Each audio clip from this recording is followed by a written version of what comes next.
Lucky Draw, the level which has rapidly gained popularity for the extreme 1 in 7,529,536 chance of a completion, has left a lot of people wondering, how does this level actually work? With the help of Blanket Addict, I'm going to do my best to show you all how RNG has been incorporated into this level, as well as what triggers and factors determine the walls disappearing, and ultimately a completion. Before I can go ahead and explain this, I need to give a little bit of context into how Geometry Dash works. To start off, Geometry Dash has a bug which RobTop somehow let slide, which when in dual mode, shake triggers not only vibrate your screen, but the floor too. This vibration can start off by moving either up or down, but how is this determined?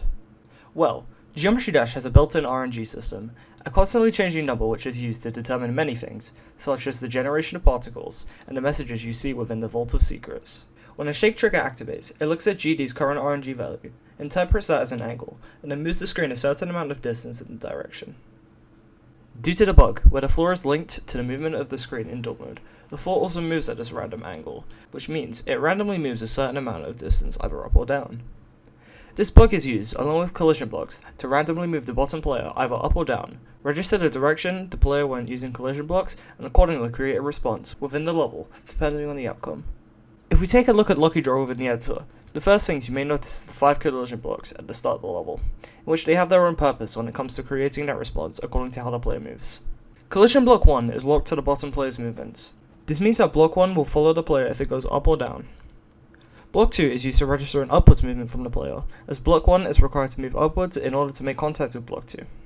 Block 3 is used for the same purpose, except it registers as downward movement from the player, as block 1 is required to move downwards in order to make contact with block 3. Block 4 and 5 have nothing to do with the registration of player movements, but are worth mentioning regardless. They're part of an anti-cheat created by Blanket Addict, which makes sure that individual shakes are finished and reset, ready for the following wall. For those of you who've seen Lucky Draw, it's split into 2 sections.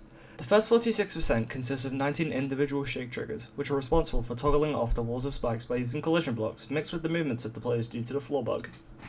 Past the first 19 shakes, there are another 19 shakes, responsible for randomly generating the odds of the final wall at 96% to disappear. The odds of this are 36,507 over 2 to the power of 19, which equates to around 6.96%. This is rounded up to 7% in the level. Starting with the first 19 shakes, they're quite simple to explain. There's a shake trigger before each and every one of the 19 walls within this section. Each of the 19 walls have a 50-50 chance of disappearing. Whether the wall disappears or not is decided by the order in which collision block 1 hits collision block 2 and 3. Hitting the wrong block means that the spike wall remains, whereas hitting the right block toggles off the wall of spikes. For walls 1, 2, 3, 4, 5, 7, 9, 10, 11, 12, 13, 14, 15, 16, 17, and 19, collision block 1 must overlap collision block 3. For walls 6, 8, and 18, collision block 1 must overlap collision block 2. Pretty simple, right? Well, it gets a lot more complicated for the next section. After you pass these 19 walls, there's roughly a 7% chance for the final wall at 96% to disappear. Well, once you get to this section, the level begins to count a value, generated depending on which collision blocks you hit. If this value is less than 36,507, the walls of spikes at 96% disappear, otherwise they remain, and you're killed. But how is this value calculated? Let me explain. In section 2 of the level, once again, there are another 19 shakes, and each shake still moves the player on the floor due to the bug, therefore creating contact between collision block 1 with either collision block 2 or 3. If during the shake, collision block 1 overlaps collision block 2, then nothing happens to the value. Whereas if collision block 1 overlaps collision block 3, the value increases. Hitting collision block 3 increases the value according to the formula 2 to the power of the shake number minus 1. This means that, for example, if on shake 5 collision block 3 is hit, once the values are substituted into the formula, 16 is added to the total value. To better illustrate this, I will give an example of a failing attempt compared to a passing attempt. Now let's see if the player hits collision block 3 on shakes 7, 12, and 18. We need to put shake 7 into our formula, which gives us a value of 64. Shake 12 into our formula, which gives us a value of 2048, and shake 18 into our formula, which gives us a value of 131,072.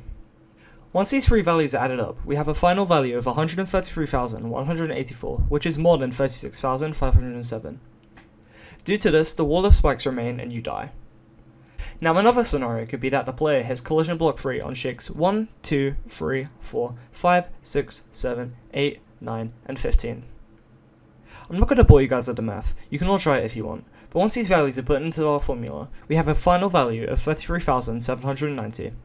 As this is less than 36,507, the wall of spikes disappear, resulting in a completion.